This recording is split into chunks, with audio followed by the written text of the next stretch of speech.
যেহেতু 6 মাস চলছে বিএনপির, আমরা আশাবাদী থাকতে পারি আপনার কথা অনুযায়ী, এবং রাষ্ট্রপতি যে নির্বাচনটা সেটাও আমরা অপেক্ষা করে দেখতে পারি। এবং হ্যাঁ, রাষ্ট্রপতি মানে নির্বাচনে আমার প্রত্যাশা হচ্ছে বিএনপি একজন বীর মুক্তিযোদ্ধাকে, কারণ বর্তমান পরিস্থিতিতে যেহেতু ডক্টর ইউনূস মুক্তিযুদ্ধকে অপমান করেছে, তো সুতরাং একজন বীর মুক্তিযোদ্ধা বিএনপি করে, বিএনপির পার্লামেন্টও অনেক বীর মুক্তিযোদ্ধা আছে, বিএনপির বুদ্ধিজীবীদের মধ্যে আছে, বিএনপির দলের মধ্যে আছে। এটা প্রধানমন্ত্রীর প্রিরোগেটিভ, যেহেতু উনি বিএনপি চেয়ারপারসন। তবে আমি নাগরিক হিসেবে প্রত্যাশা যে একজন বিতর্কবিহীন বীর মুক্তিযোদ্ধাকে এই আলংকারিক পোস্ট দেওয়া দরকার। নিঃসন্দেহে বিএনপি রাজনৈতিক আদর্শের অনুসারী ব্যক্তিদেরই করবে, এটাই স্বাভাবিক আমাদের এই দেশের কালচার। এবং শাহাবুদ্দিন চুপ্পুকে শোনা যাচ্ছে যে দেশের বাইরে পাঠিয়ে দেবে, মানে উনি বাইরে চিকিৎসার জন্য যাবেন, বা ওনার বিচারে ওনার অলরেডি ট্রাইব্যুনালে ওনার ব্যাপারে অভিযোগও করা হয়েছে। তো করেছে আপনার অভিযোগ, কি এটা তো গণতন্ত্রের, না না, এটা তো আইনের শাসনের জন্য শুভ লক্ষণ। অভিযোগ দিয়েছে, অভিযোগ তদন্ত হবে, তদন্তে পেলে দেখা যাবে। উনি নিজেও বিচারক ছিলেন নিম্ন আদালতের, পরে সুপ্রিম কোর্টের আইনজীবী ছিলেন, আইনগতভাবে মোকাবেলা করবে।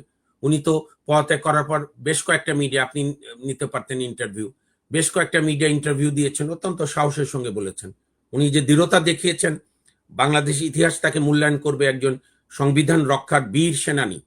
এবং উনি যেভাবে ইউনূসের চক্রান্তের কাছে মাথা নত না করে মাটি আঁকড়ে ধরে, এবং সেনাবাহিনীকে প্রধানকে সাথে নিয়ে, সেনাবাহিনী প্রধানও যে প্রথমেই দেখা করে বলেছিল 18 মাসের মধ্যে নির্বাচন হবে, চাই আমরা, এবং সেটাই হয়েছে। গণতন্ত্রের এটাই ভাষা।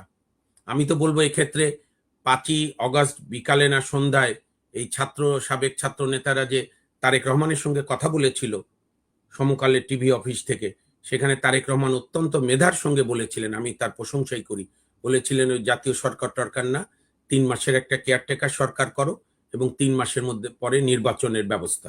এবং তখন এই এই কথাটা সবাই মেনে নিলে তাহলে এই বিএনপি তো জিততো হয়তো, তাহলে বিএনপিকে আরো আমরা পরীক্ষা নিতে পারতাম। তাহলে 3 মাস পর এদিকে 18 থেকে 3 বাদ দেন, 15 মাস, আর আজকে 5 মাস, 20 মাস হয়ে যেত বিএনপি সরকারের। আমরা বুঝতাম তারা কথায় যা বলছে কাজে তা করছে কিনা, নাকি অতীতের মতো একই স্বৈরাচারী মনোভাব চালাচ্ছে সরকারগুলোর মতো। তো সেটা আমরা পরীক্ষা নিতে পারতাম। তো পরীক্ষার না, জনগণ তো দেখবি সবকিছু। বিএনপির কার্যক্রম এখন সরকারের যে প্রত্যাশা, সেই প্রত্যাশা বিএনপি পূরণ করছে না, বিভিন্ন জায়গায় দলীয় নিয়োগও দিচ্ছে। এখন দেখা যাক সাংবিধানিক পদগুলোতে বিএনপি কিভাবে নিয়োগ দেয়। অসংখ্য ধন্যবাদ আমাদের সাথে যুক্ত হওয়ার জন্য। আমরা শেষ করবো, আপনার আর কোনো বক্তব্য আছে?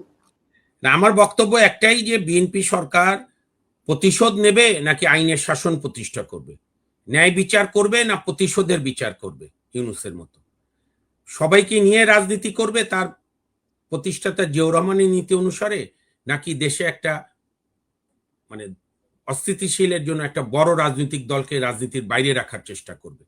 যেটা আওয়ামী লীগও ট্রাই করেছিল, বিএনপিকে নিষিদ্ধ করেনি, কিন্তু 14 বা 18 পর থেকে প্রচন্ড ভাবে চেয়েছে বিএনপি বাদেই সরকার পরিচালনা করতে, সেটা সফল হয়নি। কাজে বিএনপি এগুলো অভিজ্ঞতা থেকে শিক্ষা নেবে নাকি নিজস্ব জেদ নিয়ে চলবে, এটা সময় বলে দেবে। এই ব্যাপারে তো আওয়ামী লীগেরও করণীয় আছে, কিন্তু আওয়ামী লীগ বলছে আসবে আসবে, কিন্তু তারা তো আছে, কিন্তু তারা কি আসবে কিনা সেটা নিয়ে তো কনফিউশন, যে শেখ এটা হাসিনা যারা বলছেন আওয়ামী লীগ করে আসবে। তাদের আপনি জিজ্ঞেস করবেন, আওয়ামী লীগ যারা করে তারা জানে তো আসবে তারা কিনা তো আসবে। মাঠে থাকতে হবে, তাদের দাবি তো তাদেরকে উপস্থাপন করতে হবে, তারা সেটা নিষিদ্ধ হবে তাদের কি ব্যাপার, হবে না। তারা কিভাবে করবে।